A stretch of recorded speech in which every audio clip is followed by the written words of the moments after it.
इस वीडियो में हम कंटिन्यू करेंगे बिजनेस ऑर्गेनाइजेशन की यूनिट 2 के कुछ और आगे के टॉपिक्स। इससे पहले वाली वीडियोस में भी काफी सारे टॉपिक्स हमने कवर किए। उम्मीद करता हूँ सारी वीडियोस आपने देख ली होंगी। अगर आपने इससे पहले वाली वीडियोस नहीं देखी है, फिर कोई भी वीडियो आपकी मिस हो गई है, तो एक प्लेलिस्ट बनी हुई है बिजनेस ऑर्गेनाइजेशन के नाम से। उस प्लेलिस्ट में जाकर आप उन सभी वीडियोस को देख सकते हैं। फिलहाल बात करते हैं वीडियो के सबसे पहले टॉपिक की, जो कि है advantages of joint stock company. ठीक है, तो इससे पहले वाला जो पार्ट था, जो इससे पहले वाली वीडियो थी हमारी, उसमें हमने मीनिंग जाना जॉइंट स्टॉक कंपनी का, फीचर्स हमने उसमें डिस्कस करे थे, क्या क्या फीचर्स होते हैं जॉइंट स्टॉक कंपनी के। अब बारी है क्या क्या फायदे और क्या क्या नुकसान होते हैं जॉइंट स्टॉक कंपनी के। ठीक है, तो सबसे पहले हम एडवांटेजेस यानी कि फायदे जानते हैं जॉइंट स्टॉक कंपनी के क्या क्या होते हैं। नंबर 1 जो एडवांटेज रहता है वो है benefit of large scale production. तो जॉइंट स्टॉक कंपनी में हम लार्ज स्केल पर प्रोडक्शन कर सकते हैं, ये उसका पहला एडवांटेज है। ठीक है, अब कैसे क्या क्या सब चीज होती है वो थोड़ा हम पढ़ते हैं और समझते हुए चलते हैं। With the availability of large resources, the company can organize production on a big scale। ठीक है, अब क्योंकि जॉइंट स्टॉक कंपनी के पास अवेलेबिलिटी होती है लार्ज रिसोर्सेज की, ठीक है, उनके पास रिसोर्सेज काफी सारे होते हैं, उनके पास पैसा अच्छा खासा होता है, क्योंकि जो शेयर होल्डर्स होते हैं वो कई सारा मतलब पैसा जो है कंट्रीब्यूट करते हैं वहां पर। ठीक है, कैपिटल वो लेकर आते हैं और कैपिटल के छोटे छोटे पार्ट्स को हम शेयर बोलते हैं, हमने पिछली वीडियो में जान लिया। ठीक है, तो जब उनके पास ज्यादा रिसोर्सेज होते हैं, लार्ज लेवल पर उनके रिसोर्सेज होते हैं, ठीक है, अवेलेबिलिटी अच्छी खासी होती है, रुपए उनके पास अच्छे खासे होते हैं, तो प्रोडक्शन भी उनकी अच्छी खासे लेवल पर हो जाती है। The increase in scale and size of the business results in low cost of production, purchase, marketing and management, etc। तो अब जब उनके बिजनेस का स्केल बढ़ चुका है, साइज बढ़ चुका है पूरे बिजनेस का, तो कॉस्ट ऑफ प्रोडक्शन उनकी बहुत ज्यादा कम हो जाती है, जो कि अगेन बहुत ज्यादा अच्छी बात होती है एक बिजनेस के लिए। कॉस्ट ऑफ प्रोडक्शन यानी कि प्रोडक्शन करने की कॉस्ट, ठीक है, जो भी चीज वो मैन्युफैक्चर कर रहे हैं उसको बनाने की कॉस्ट। ठीक है, साथ में परचेज, मार्केटिंग, मैनेजमेंट, इन सब चीजों में भी उनको काफी ज्यादा आसानी हो जाती है। राइट, तो सबसे पहला जो हमारा एडवांटेज रहता है वो है जॉइंट स्टॉक कंपनी का benefit of large scale production. वहां पर वो लार्ज स्केल प्रोडक्शन कर सकते हैं काफी आराम से। ठीक है, आगे सेकंड एडवांटेज की बात करते हैं, या फिर कह सकते हैं सेकंड क्या मेरिट होता है, इस तरीके से पूछ सकते हैं, मेरिट एडवांटेजेस। ठीक है, क्यों इंपॉर्टेंट है वो भी हम यहीं पर ये पॉइंट्स दे सकते हैं।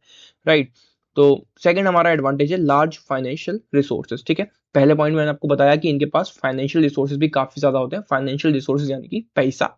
ठीक है, पैसा सबसे ज्यादा जरूरी कोई भी काम करने के लिए, खासकर बिजनेस।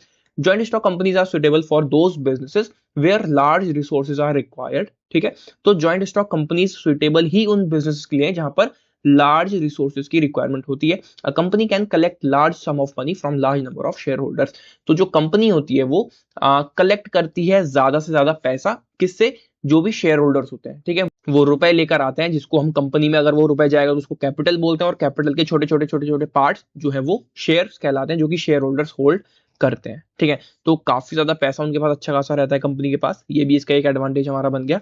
आगे थर्ड हमारा एडवांटेज है परपीचुअल सक्सेशन। परपीचुअल सक्सेशन हमने जाना था फीचर्स में।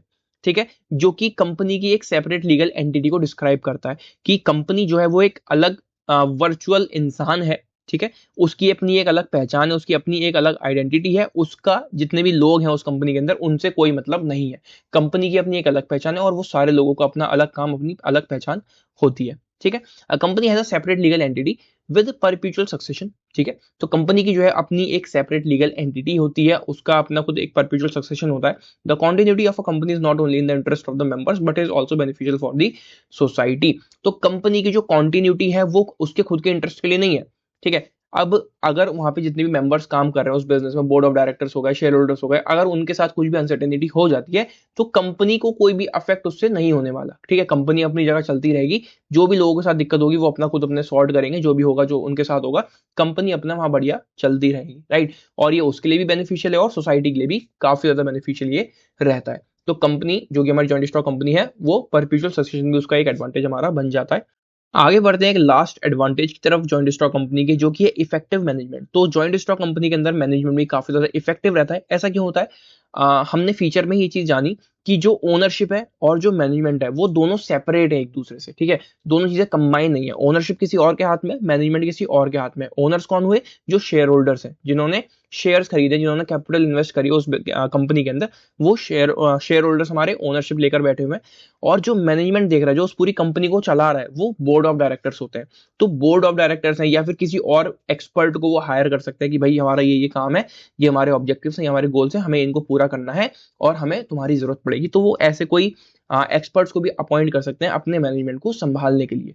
ठीक है, ओनरशिप अलग है, जो लोग ओनर हैं कंपनी के वो, उनका कोई इन्वॉल्वमेंट इसमें नहीं रहता। राइट, वो अपने अलग रहते हैं और बोर्ड ऑफ डायरेक्टर्स जो है वो संभाल रहे हैं। अगर वो और किसी व्यक्ति को भी लाना चाहते हैं जो एक्सपर्ट होगा उस काम में, तो उसको भी वो ला सकते हैं। तो अल्टीमेटली जो मैनेजमेंट है वो काफी ज्यादा इफेक्टिव बन जाएगा। वही सब चीजें यहाँ पर लिखी हैं। In company form of organisation ownership is separate from management, ठीक है, ओनरशिप जो है वो सेपरेट है मैनेजमेंट से। It enables the company to appoint expert and qualified persons for managing various business functions. तो जब ओनरशिप अलग है, सेपरेट है मैनेजमेंट से, तो ओनर्स इसमें कोई तरह का इंटरफेयर नहीं करेंगे। मैनेजमेंट अपने आप देखेगा कि भाई ये काम हम खुद संभाल सकते हैं, जो बोर्ड ऑफ डायरेक्टर्स होंगे वो खुद ये काम को संभाल सकते हैं, या फिर किसी एक्सपर्ट को अपॉइंट करना पड़ेगा, किसी क्वालिफाइड पर्सन को अपॉइंट करना पड़ेगा, वो सब चीजें ये देख लेंगे। ठीक है, जरूरत पड़ेगी तो करेंगे अपॉइंट, और वो काम भी और ज्यादा अच्छे से हो जाएगा, क्योंकि वो जो पर्सन आएगा वो बहुत ज्यादा एक्सपर्ट होगा अपने काम को लेकर। राइट, तो मैनेजमेंट इफेक्टिव यहाँ पर रहता है जॉइंट स्टॉक कंपनी में। ये कुछ इसके एडवांटेजेस हो गए। Benefit of large scale production, large financial resources, perpetual succession और इफेक्टिव मैनेजमेंट। अब इसको आप से मेरिट्स करके भी पूछ सकते हैं कि मेरिट्स बताओ, एडवांटेजेस बताओ। इंपॉर्टेंस में भी हम ये पॉइंट्स दे सकते हैं, ठीक है, जॉइंट स्टॉक कंपनी में। आगे हम बात कर लेते हैं क्या क्या डिसएडवांटेजेस होते हैं जॉइंट स्टॉक कंपनी के। नंबर 1 डिसएडवांटेज है या फिर डीमेरिट है, डिफिकल्टी इन फॉर्मेशन। अब ये जो जॉइंट स्टॉक कंपनी है, इसके कई सारे फायदे हमने जान लिए, मीनिंग जान लिया, फीचर जान लिए। अब इसको बनाने की जब बारी आती है तो ये इतना ज्यादा इजी नहीं रहता। ठीक है, उस कंपनी को बनाने में ही कुछ डिफिकल्टीज आती हैं। वो क्या क्या है वो हम यहाँ पर थोड़ा जानते हैं। In order to form a company, a large number of legal formalities have to be complied with. A number of documents have to be drafted and filed with the registrar of companies. तो company को शुरू करने से पहले बहुत सारी legal formalities करनी पड़ती है, ठीक है, बहुत सारा डॉक्यूमेंटेशन वर्क रहता है, कंपनी का रजिस्ट्रेशन भी है। तो ये सब चीजें कहीं ना कहीं व्यक्ति को बहुत डिस्करेज कर देती है कि यार अभी कितनी सारी चीजें हैं, कितना लंबा प्रोसेस है, ये करो वो करो, यहाँ जाओ वहां जाओ। तो कहीं ना कहीं इंसान जो है वहीं से थोड़ा मोरल उसका डाउन हो जाता है। ठीक है, फिर वो सोचता है कि यार इतने मेहनत कौन कर रहा है, इतने भाग दौड़ कौन कर रहा है। तो अब ऐसा नहीं है कि जो प्रोसेस है पूरा वो एकदम से हो जाएगा कि भाई स्टेप बाय स्टेप चलते रहो हो गया। ठीक है, उसमें भी कई सारी ऐसी प्रॉब्लम्स आ जाती हैं कि इंसान जो है थोड़ा हार मान जाता है कि यार नहीं कर रहे, गिव अप कर देता है वो। ठीक है, तो यही एक थोड़ा डिफिकल्टी इसमें रहती है इसके फॉर्मेशन में, और वही इसका एक डिसएडवांटेज भी बन जाता है। ठीक है, आगे बढ़ते हैं। Delay in decisions. अब यहाँ पर जो डिसीजंस होते हैं उनमें भी देरी हो जाती है। कैसे? The actual management of a company is in the hands of the board of directors and other executives appointed by the board. This leads to a large number of layers of management executives, which creates difficulties in taking prompt decision in time. तो जो actual management है वो share holders के पास तो नहीं है, ownership किसी और के पास है, मैनेजमेंट किसी और के पास है। मैनेजमेंट किसके पास है? बोर्ड ऑफ डायरेक्टर्स के पास। अब बोर्ड ऑफ डायरेक्टर्स भी है, उनकी अपनी एक पूरी टीम है। कुछ एग्जीक्यूटिव्स जो हमने अभी जाना कि एक्सपर्ट्स वो अपॉइंट करते हैं, जो भी अच्छे खासे लोग होते हैं उस फील्ड में उनको वो अपॉइंट करते हैं। तो अलग अलग लेयर्स बन जाती है। ठीक है, पहले एक लेवल बन गया, उसके नीचे ये लोग काम कर रहे हैं, उनके नीचे कुछ और लोग काम कर रहे हैं, है ना। तो वहां पे कई सारी लेयर्स बन गई मैनेजमेंट एग्जीक्यूटिव्स की। तो फिर उनके कम्युनिकेशन में वहां पर गैप आ जाता है कहीं ना कहीं। जब लोग बहुत सारे हैं, काम बहुत ज्यादा है, एक्टिविटीज कई सारी होती है बिजनेस के अंदर, तो कहीं ना कहीं वहां पर जो डिसीजन उनको लेना होता है टाइम पर वो नहीं ले पाते। ठीक है, और डिसीजन में डिले वहां पर हो जाता है। राइट, तो ये भी इसका एक डिसएडवांटेज बन जाता है, डिले इन डिसीजंस। आगे बढ़ते हैं थर्ड डिसएडवांटेज की तरफ, जो कि है लैक ऑफ पर्सनल टच। ठीक है, अब जो कंपनी के ओनर्स हैं, ठीक है, ओनर्स कौन? शेयर होल्डर्स ऑब्वियसली, क्योंकि उन्होंने कैपिटल लगाई है उस कंपनी में, शेयर्स परचेज किए हुए हैं, तो वो ओनर्स हैं।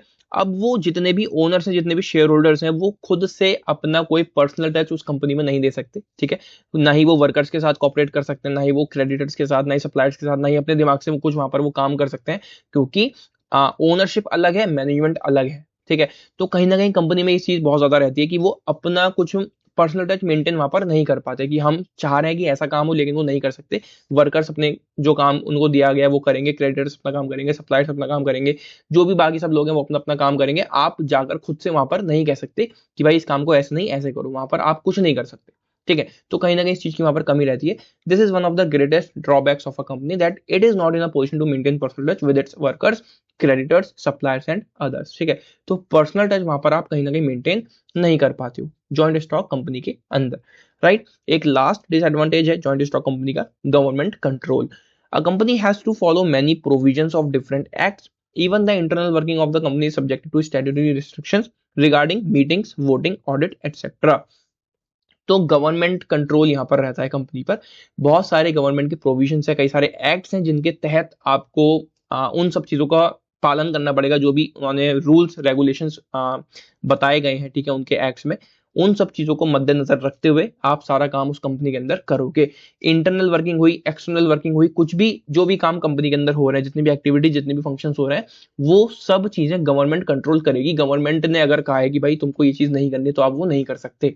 कोई भी एक्ट उसने ऐसा ला दिया कि आप इस चीज को नहीं करोगे तो आप नहीं कर सकते उस चीज को, ठीक है। तो कई सारे रूल्स रेगुलेशंस, गवर्नमेंट की बात आपको माननी ही पड़ेगी, चाहे वो कोई भी काम आप कंपनी का कर रहे हो, इंटरनल वर्किंग चाहे वो एक्सटर्नल वर्किंग हो, कुछ भी, राइट। तो ये भी एक इसका डिसएडवांटेज बन जाता है, ठीक है। तो ये थे कुछ हमारे डिसएडवांटेजेस जॉइंट स्टॉक कंपनी के। Difficulty in formation, delay in decisions, lack of personal touch और गवर्नमेंट कंट्रोल। और यहां पर हमने जान लिया कुछ इसके फायदे, मेरिट्स या फिर कह सकते हैं एडवांटेजेस, ठीक है।